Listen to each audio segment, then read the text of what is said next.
imperfections, your doubts, your fears might be seen as weakness. Well, you're not alone. In a world that demands perfection, we build walls, we put on armor, we hide our messy, beautiful humanity behind masks of control and certainty. But what if I told you that those masks are the very thing holding us back from true connection, deep creativity, and authentic courage? Today, we're diving into the groundbreaking work of Dr. Brené Brown, researcher, storyteller, and the woman who flipped the script on vulnerability.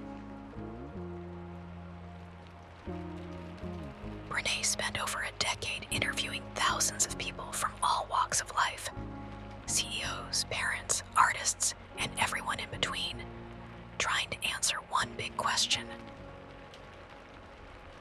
What makes people feel truly alive, truly wholehearted, in a world that seems designed to keep us small? Her answer: it's not more armor, it's not more control. It's something we've been taught to fear: vulnerability. In this video, we'll explore 1. Why vulnerability isn't weakness. 2. The myths that keep us guarded. 3. How embracing uncertainty can spark courage. 4.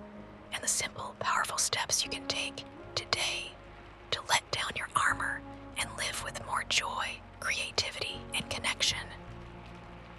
So, if you're ready to step into the arena of your own life, ready to embrace the messy, the uncertain, the gloriously unfinished, you're in the right place. Let's begin. Chapter 1. The Vulnerability Myth. Vulnerability is not weakness. We've all heard the whispers. Don't let them see your cracks. Keep your guard up. People will tear you apart. Feelings are for the weak. But here's the truth. Hiding your heart does not keep you safe. It keeps you alone. Too many of us believe that showing emotion is a liability. We shove our doubts into a dark corner. We plaster on a smile while our chest tightens with fear. We tell ourselves, I can't risk being seen. Reality check. A heart that never breaks, never grows. Let's name the myth. Vulnerability equals weakness. We learn it early. In childhood, tears are scolded. In school, uncertainty is punished. In the boardroom, I don't know equals I can't lead. In love, I need you feels like dependency. Here's the bombshell. Real strength lies in showing up with an open heart. No guarantees, no armor. Why do we armor up? Perfectionism. We chase flawless grades, flawless resumes, flawless lives. We whisper, if I make one mistake, I'm finished. Perfectionism is a prison disguised as protection. Numbing. We scroll to forget. We drink to forget. We binge watch to forget. We crave distraction. Anything to silence the unease in our chest. Numbing feels good for a moment. Then it leaves us empty. Judgment. I'm not smart enough. They'll laugh if they see the real me. I don't deserve love. Judgment sharpens its claws and tells us to shrink, to hide, to disappear. Here's the cost of that armor. We lose connection. We yearn for real bonds, but we stay hidden. We lose creativity. Fear of failure muzzles our boldest ideas. We lose joy. Celebration shrinks when we're terrified of our own hearts. Picture your life as a dance. Vulnerability is every step, risky, imperfect, alive. Armor locks your feet to the ground. What if, just for one moment, you unclench your fists? What if you let the fear in? What if you let someone see your uncertainty and keep standing? Vulnerability is courage. It's the courage to say, I don't have all the answers. It's the courage to whisper, I need you. It's the courage to admit, I'm afraid. Every time you embrace that moment of discomfort, you build resilience. Every time you open your chest to possibility, you ignite authentic connection. Every time you show your scars, you give others permission to reveal theirs. So here's your invitation. Identify your armor. What perfection are you chasing? What distractions numb your fear? What judgments keep your heart hidden? Then, take a small risk. Speak your truth in a quiet voice. Admit one flaw to someone you trust. Pause the scroll and feel the tremor in your chest. You might be surprised. You might find compassion where you expected rejection. You might discover strength in your softness. Remember, vulnerability is the birthplace of power, creativity, love. Without it, we survive. With it, we thrive. Next up, the birthplace of courage, innovation, love. Stay with me. Chapter 2, Brené Brown's Big Discovery. She stepped onto that stage, heart pounding, anticipation crackling in the air. A hush fell over the crowd as she asked with quiet intensity, "What does it mean to be wholehearted?" No flashing lights, no celebrity status, just a woman armed with curiosity and a stack of interview notes.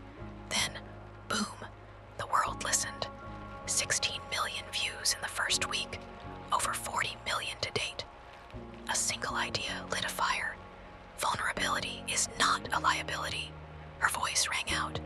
Showing up, being seen, takes guts. And the audience leaned in. They felt the weight of those words.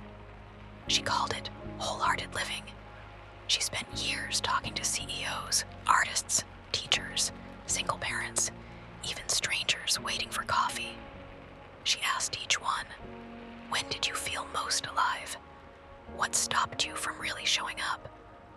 Where did fear whisper, 'Hide, protect yourself, stay small'?" A pattern burned itself into her mind. Those who lived fully, who laughed loudly, cried boldly, loved without apology, had one secret in common. They embraced uncertainty. They took risks. They let their guards fall. They said, "I don't know," out loud. They reached out with trembling hands and whispered, "I need you." They confessed, "I'm scared," and still stood tall. Their courage didn't bloom from perfection. It sprouted from imperfection. Their stories mixed triumph and failure, tears and joy, risk and reward. She named them Wholehearted. And then she broke down their practices into 4 power moves. 1, embrace the messiness. Stop chasing flawless moments. Show up, warts and all. Say yes to uncertainty. Yes to the messy middle. Yes to being imperfectly you. 2, live with integrity. Align every action with what you truly value. Let your moral compass guide you, so vulnerability feels like purpose, not chaos. 3rd, let go of judgment. You can't control what others think. You can decide to stand naked before their gaze. Open, honest, unapologetic. 4, hold close what matters. Invest in real connections. Prioritize laughter, creativity, love. These are the sparks that set the world ablaze. She illustrated each point with vivid stories. An executive who admitted, "I was lost," and sparked a company-wide culture shift. An artist who unveiled raw sketches and found her audience weeping in solidarity. A mother who cried, "I need help," and built a village of support. Every tale pulsed with the same beat. Courage is born when we risk exposure. Joy multiplies when we dare to show our scars. Connection deepens when we share our broken edges. Her words cut through the noise. "I used to think I was protecting myself with armor, but armor isolates, armor suffocates, armor kills connection." Then she asked, "What stories are you telling yourself? What myths are you living? Myths that whisper, 'Hide your flaws.'" She dared the world to rewrite those scripts, she dared each of us to leap, to choose uncertainty over the illusion of safety, to trade armor for authenticity. And when she closed, the applause thundered, but the real echo was in people's hearts, because she didn't just deliver a talk, she handed us a mirror showing that our greatest strength lies in our willingness to be seen. What if you chose wholeheartedness now? What if you confessed one fear, one doubt? What if you let someone into your imperfect world and discovered you weren't alone? Because that is the power of vulnerability. Next, we strip away the armor of perfectionism, numbing judgment. We learn how to break free and finally step into the arena with open hearts. Chapter 3, the armor we wear. Every one of us suits up before we step into the world, sometimes without even knowing we've put on our armor. What does your armor look like? Is it shame whispering in your ear, "You're not enough"? Is it fear pounding in your chest, "What if you fail"? Is it scarcity gripping your thoughts, "There's never enough time, love, success"? These invisible plates protect us, or so we think. In reality, they weigh us down. They block the very things we crave: creativity, love, and the courage to take risks. Let's break down the pieces. Shame, the first layer. Shame is that voice that screams, "You're broken." It tells you to hide your mistakes, to bury your pain, to pretend you're perfect. You feel a flicker of vulnerability, and shame floods in, coating your chest in lead. It convinces you that opening up will lead to ridicule, that your worth depends on flawless performance. But here's the irony. Shame isolates us. It cuts us off from the healing balm of empathy. When we feel shame, we shrink. We tuck our hands away. We stop creating. We stop connecting. Fear, the second layer. Fear is the next plate of armor. What if they reject you? What if you lose everything? What if it all falls apart? Fear keeps us locked in safe mode. We choose the known misery of our comfort zones over the unknown possibility of something better. We tell ourselves it's smarter not to try, and so we stay small. We don't pitch our big idea. We don't ask for what we deserve. We don't love with abandon. Scarcity, the final layer. Scarcity is the whisper in the marketplace of the mind. There's not enough pie for everyone. It tells us to guard our time, our talents, our affections. We measure success as a zero-sum game. Someone else's win must be our loss. So we hoard, we compare, we scheme. We forget that generosity and abundance are born from vulnerability. The cost of armor. What happens when we carry shame, fear, and scarcity like a second skin? Creativity fizzles. You have a new idea, but shame mutters, "Who are you to create?" Fear shouts, "What if it flops?" Scarcity warns, "You can't afford to waste time," and your idea dies before it even takes breath. Love withers. You want to reach out, to trust, to say, "I love you," but shame says, "You're unworthy." Fear says, "What if they don't feel the same?" Scarcity says, "Save your heart. There won't be another chance." And so you lock your heart behind a vault. Risk feels impossible. Every pivot, every leap, every what if is met with the clang of armor plates. You stand frozen on the edge, paralyzed by the noise of those inner guards, stripping away the armor. What if you could remove one piece at a time? One, face shame with empathy. Name it. This is shame telling me I'm flawed. Talk back. I'm human. Flaws don't equal failure. In that moment, you crack the armor. Shame loses its power when you bring it into the light. Second, turn fear into curiosity. Ask, what if this unfolds? What if I learn?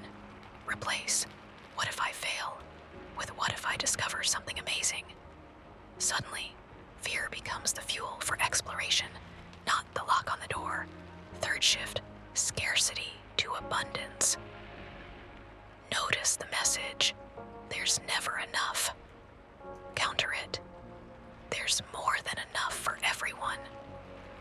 Practice giving, time, praise, support, and watch how generosity dissolves the scarcity plate. The breakthrough moment. Imagine standing in an open field, armor at your feet.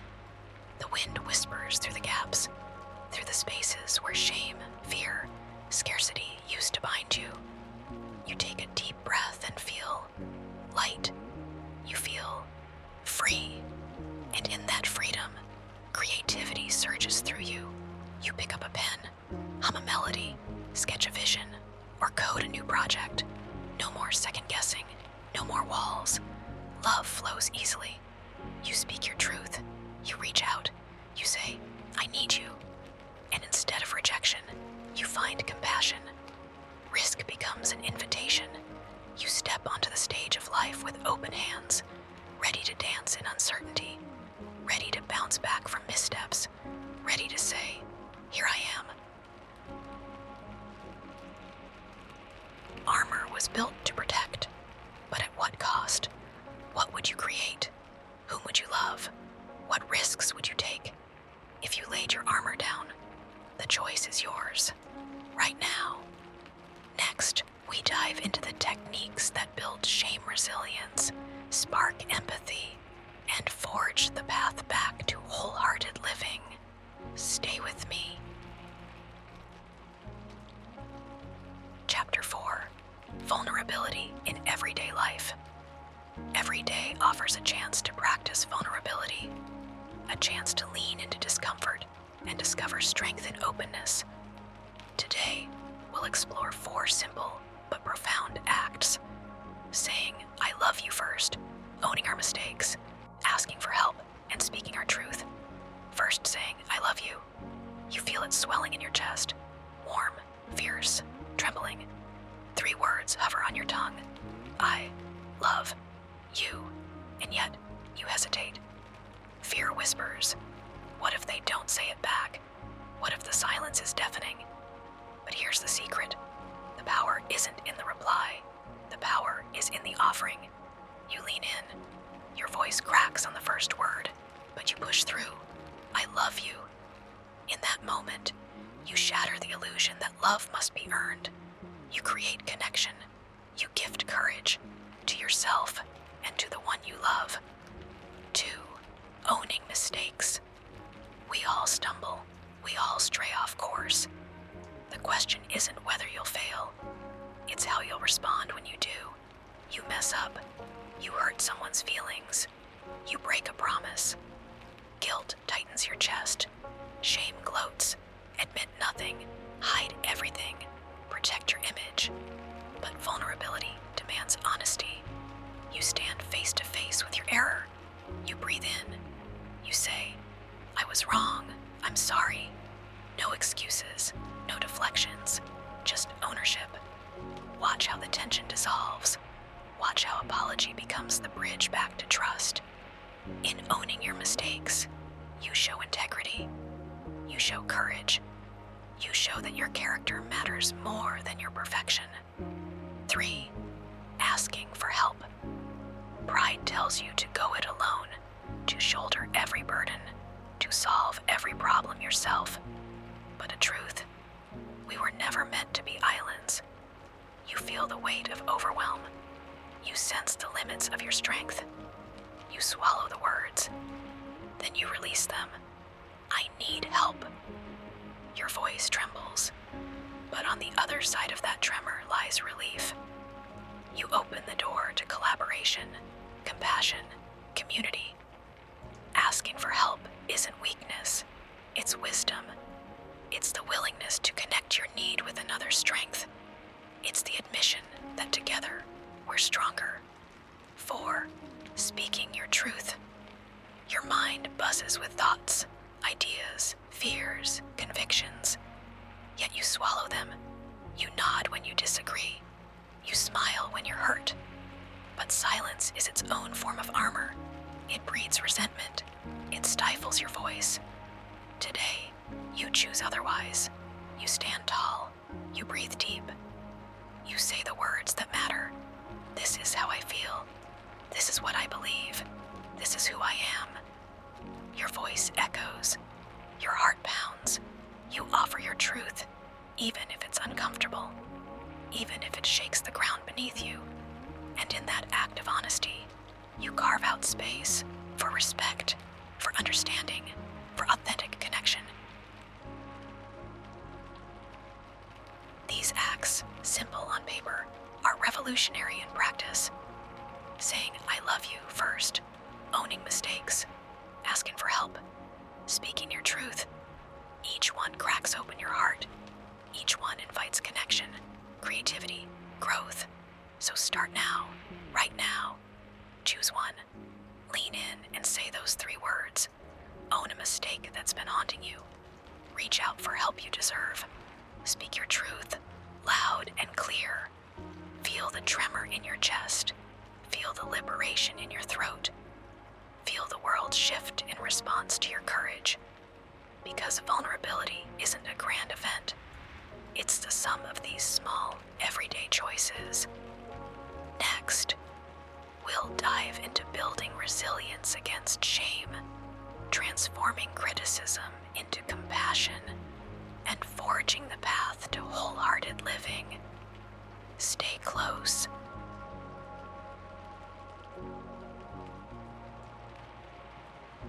Chapter 5.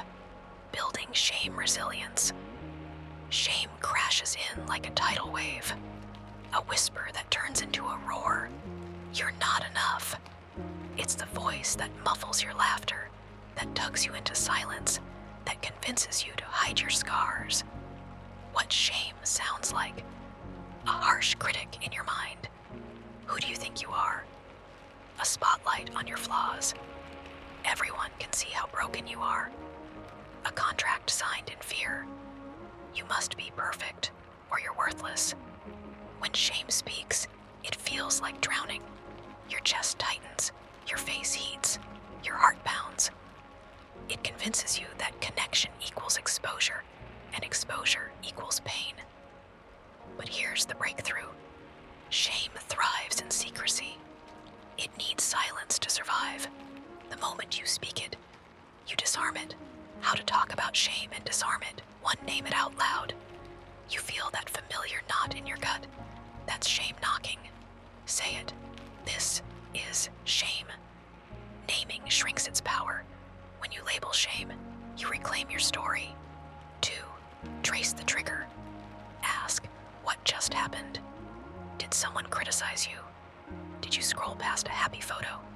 Did you fail at something small? Identify the moment shame grabbed the wheel, and you'll find the crack in its armor. 3, share with a trusted ally.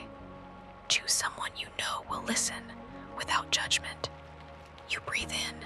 You say, I felt ashamed when...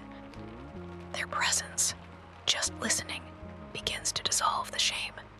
4th, rewrite the narrative challenge the lie. If shame says you're unlovable, counter with, I am worthy of love, flaws and all. Speak your truth. I made a mistake. I'm learning. I deserve compassion. Each time you talk about shame, you chip away at its power. The whisper becomes a faint echo. Empathy as the antidote. If shame is a virus, empathy is the cure. Empathy says, I see you. I feel you. You are not alone. 1, empathize with yourself. Place a hand on your heart. Breathe. Say, this is hard. I'm hurting. You're not a failure. You're a human being facing a universal emotion. 2, empathize with others. When a friend stumbles, resist giving advice. Instead, ask, what was that like for you? Let them lead. Reflect back. I hear how much that hurt. Your presence becomes a lifeline, and their shame loses its grip. 3, Practice courageous conversations. In meetings, in classrooms, at dinner, invite empathy. Model vulnerability. I'm nervous to share this. Watch how others relax. When one person opens up, it gives everyone permission to step forward. The resilience loop. Every time you name shame, share it, and meet it with empathy, you build a muscle, a resilience that grows stronger with each rep. Shame loses its loudspeaker. Empathy becomes your anthem. Connection replaces isolation.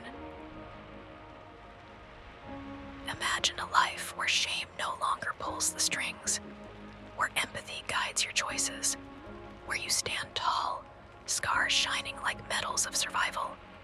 It starts now. Name your shame, speak it into the light, embrace empathy for yourself and for every soul around you. Because true resilience isn't about never feeling shame. It's about rising each time shame tries to knock you down. Next, we explore the true meaning of courage. How vulnerability becomes our greatest act of bravery. Stay with me. Chapter 6. True Courage. What if courage isn't about being fearless, but about feeling the fear and stepping forward anyway?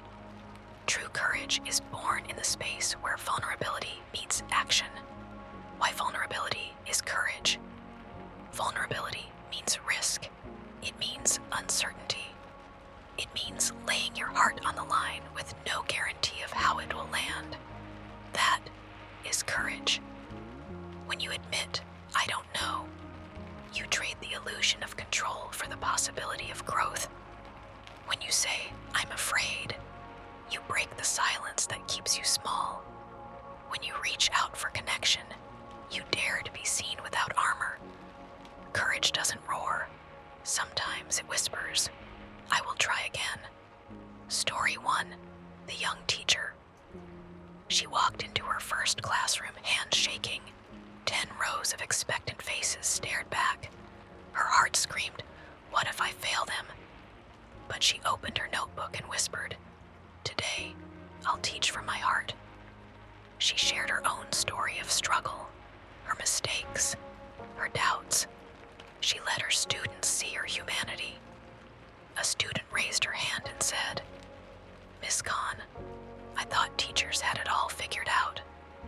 Thank you for being real. That simple moment lit a spark in dozens of young hearts. Because courage feels contagious. Story 2, the startup founder. He pitched his idea in boardrooms across town, only to hear rejection after rejection. Not scalable. Too risky.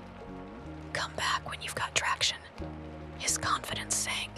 Fear whispered, give up. But he chose vulnerability as his weapon. He leaned into the feedback. He walked back into the next meeting and said, I hear you.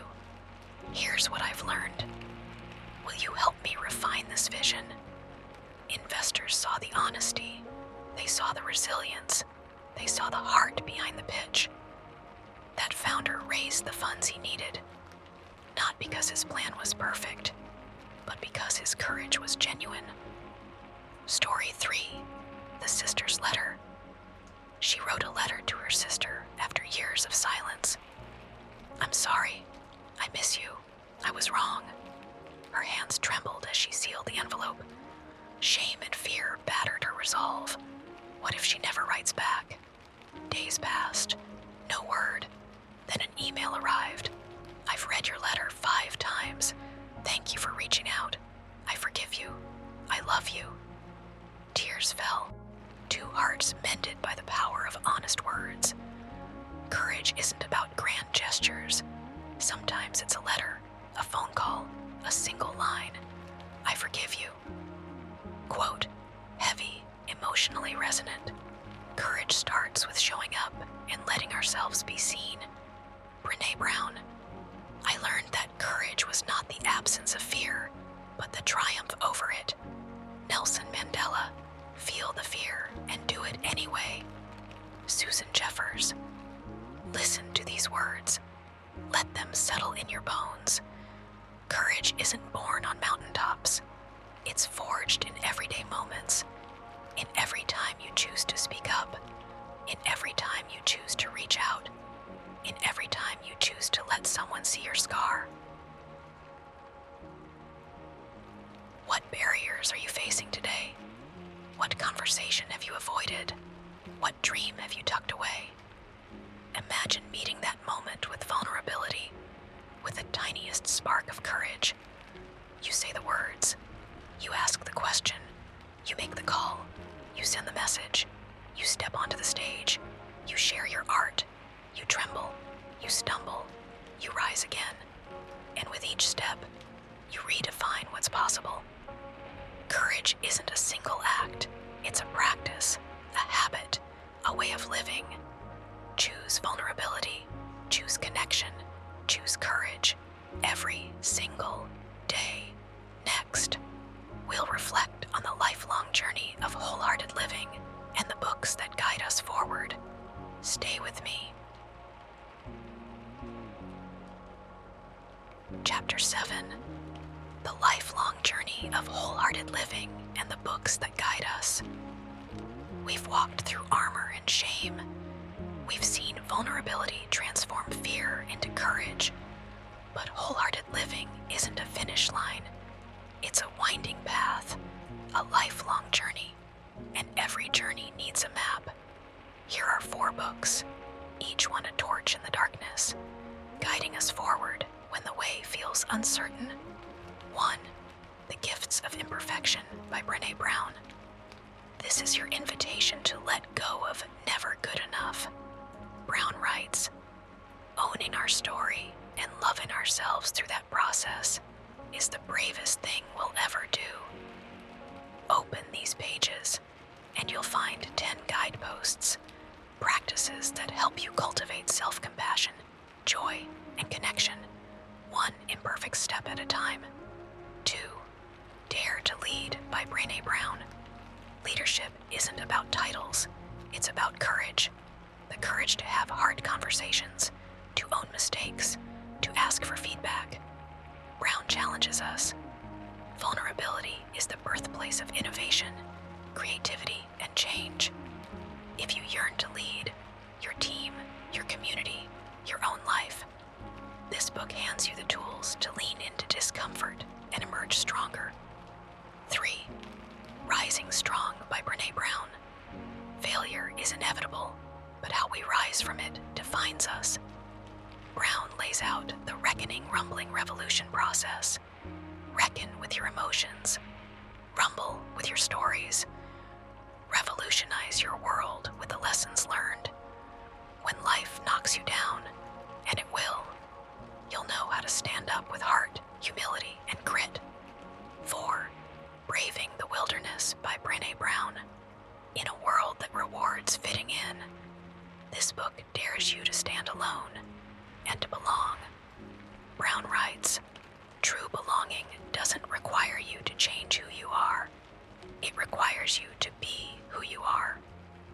Here you'll discover the power of authenticity, the courage to speak your truth, and the strength to hold space for others, even when it's uncomfortable.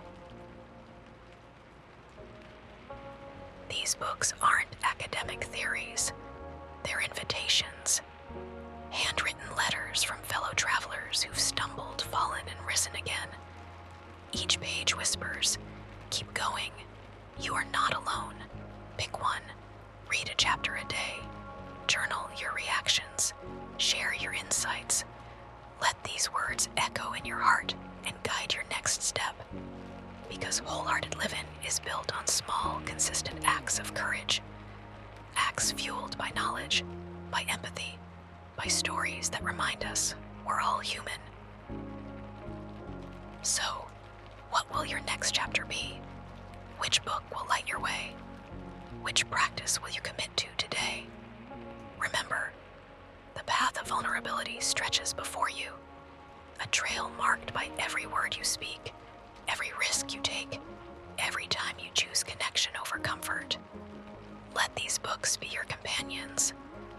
and let your journey be one of fierce compassion, relentless honesty, and boundless courage. Next, our final reflection, weaving it all together, reclaiming your life with the power of saying no and yes to the right things. Stay with me. You've walked the path with me, through myths and armor, shame and fear, into the arena of vulnerability. You've seen how opening your heart is the first step toward true courage. Remember this, you can't get to courage without walking through vulnerability. Those two are inseparable. One is the door, the other is the treasure beyond it. So now, I invite you to turn inward, find a quiet space, grab a journal, or simply breathe and listen to your own thoughts. Ask yourself, where are you hiding from being seen? What corners of your life remain shielded behind armor? What words are waiting in the wings of your heart, trembling to be spoken? Write down the first thing that comes to mind. No filter, no judgment. Let your pen tremble on the page. Let your voice crack as you admit, I'm afraid to, or I need to. This is your invitation to practice vulnerability, right now, in this moment. It's a small act with massive impact, because every time you shine light on what you've hidden, every time you name a fear, every time you offer your true self, you are stepping closer to courage. Thank you for sharing this journey. Keep choosing vulnerability.